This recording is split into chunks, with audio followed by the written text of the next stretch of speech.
Hi అందరికీ, welcome to Lohi and Bubbly channel. ఈరోజు మనం మునగాకు పొడి ఎలా తయారు చేసుకోవాలో చూద్దాం.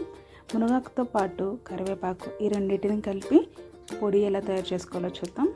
ఈ పొడిని వేడి వేడి అన్నంలో కానీ లేదా టిఫిన్లో కానీ దీనిలో తిన్నా కూడా రుచికి రుచి, ఆరోగ్యం కూడా.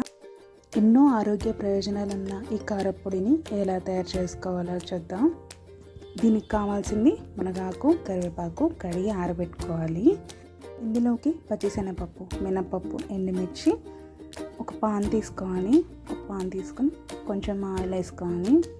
వేసుకున్న తర్వాత అందులో పచ్చిశనగపప్పు, మినపప్పు, ఎండుమిర్చి వీటన్నిటిని ఒక్కొక్కటిగా వేసుకున్న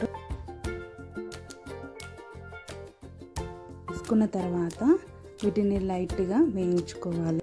వీటిని మాడకుండా నిదానంగా కలుపుకుంటూ ఉండాలి.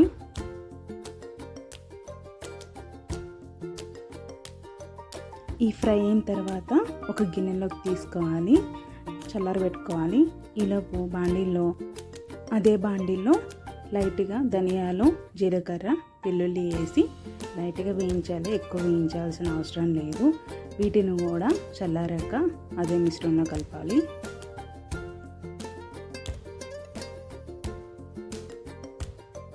అదే పాన్లో లైట్గా ఆయిల్ వేసుకోవాలి. వేసుకున్న తర్వాత మునగాకు, కరివేపాకుని ఒక్కొక్కటిగా వేసుకుంటూ వేయించుకోవాలి. దాన్ని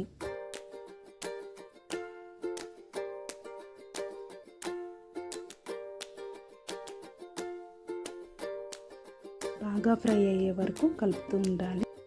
ఫ్రై అయిన తర్వాత దాన్ని చల్లార్చిపెట్టుకోవాలి. ముందుగా ఒక మిక్సీ జార్ తీసుకొని అందులో ఫ్రై చేసినటువంటివి వేసుకోవాలి. తర్వాత మిక్సీలో కొంచెం చింతపండును కూడా మనం యాడ్ చేసుకోవాలి. దాంతోపాటు కొంచెం సాల్ట్ యాడ్ చేసుకోవాలి. ఇప్పుడు ఫ్రై చేసిన మునగాకును కూడా అందులో మనం యాడ్ చేసుకొని మిక్సీకి వేసుకోవాలి. ఇలా మెత్తగా పౌడర్ చేసుకోవాలి.